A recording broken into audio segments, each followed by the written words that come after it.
Hola amigos y amigas de Caseta Gunea, bienvenidos y bienvenidas una vez más a un nuevo video tutorial. Hoy hablaremos sobre un tema muy importante y actual, el phishing de códigos QR. En el mundo digital en el que vivimos es crucial estar al tanto de las amenazas en línea y protegernos para no sufrir un ataque cibernético. Pero, ¿sabemos lo que es el phishing de códigos QR? Pues es una técnica utilizada por los hackers o ciberdelincuentes para engañar a las personas y obtener información confidencial, y para ello los códigos QR son una herramienta perfecta. Los atacantes fácilmente te pueden redirigir a sitios web maliciosos o incluso infectar tu dispositivo con los virus. ¿Cómo podemos detectar estos códigos QR maliciosos? Antes de escanear cualquier código QR es importante asegurarnos de que la fuente es confiable.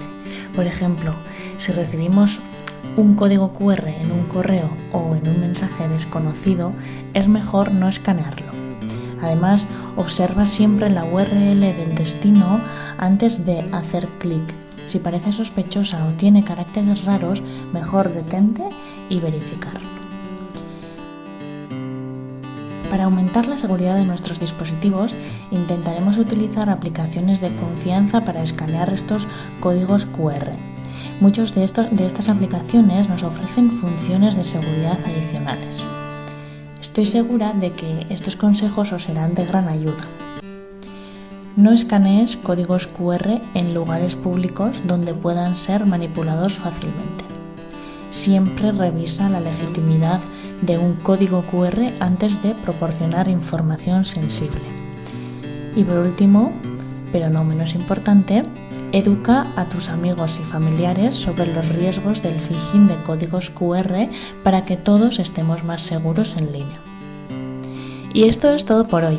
Espero que la información haya sido valiosa y recuerda, la seguridad en línea es responsabilidad de todos. Si te ha gustado este tutorial, dale a like, y si quieres estar al tanto de más consejos y trucos, no olvides suscribirte y seguirnos en nuestras redes sociales. Si hay algo más que te gustaría aprender, puedes dejar debajo en los comentarios.